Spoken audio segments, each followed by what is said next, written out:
Audi a présenté un concept, une ébauche de ce que pourrait être donc sa monoplace de Formule 1 en 2026. Ça nous permet de voir une première interprétation d'équipe aussi de ce que pourrait être une F1 2026. On avait l'interprétation de la FIA, maintenant on voit ce qu'une équipe pourrait faire. Toi Cyprien qui a suivi ça de près justement et qui suit aussi les préparatifs évidemment de cette équipe Audi, qu'est-ce qu'on peut en penser de ce lancement qui était quand même en grande pompe pour quelque chose qui ne va finalement pas voir la piste? Oui, alors en fait, c'est beaucoup de bruit pour pas grand-chose, si on veut dire, parce qu'en fait, c'est pas la vraie monoplace, c'est pas la vraie livrée non plus, qui est pas définitive. Comme tu l'as dit, c'est la charte graphique d'Audi.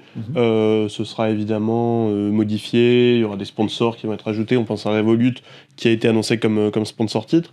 Mais ce qui était important, c'était de lancer visuellement ce projet Audi, finalement, auprès des gens. D'avoir du coup la présentation de cette équipe. On a vu Mattia Binotto, on a vu Jonathan Whitley, on a vu les pilotes. Voilà, globalement, c'est plutôt ça le message. C'était de dire, bon, on amorce la transition de Sauber à Audi, puisque Audi est déjà là, hein, clairement, derrière Sauber, mais on reste encore pour le moment sous le nom de l'écurie suisse, ce qui va changer en début d'année, et il faut commencer à amorcer ça dans l'esprit des gens. Donc c'était plutôt ça, c'était donner un vrai coup d'envoi au projet.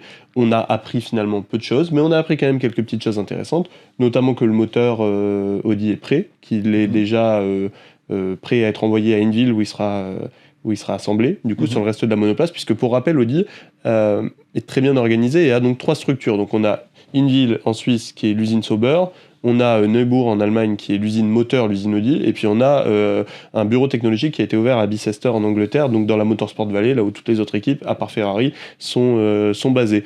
Donc du coup, le moteur va être assemblé à Neubourg, a été produit à Neubourg, envoyé à une ville où il sera monté sur le reste de la monoplace, châssis, etc. Et donc le moteur et le reste de la voiture sera normalement prêt pour les essais de pré-saison, ce qui est un bon message envoyé par Audi, puisque Audi a commencé à préparer ce moteur dès 2022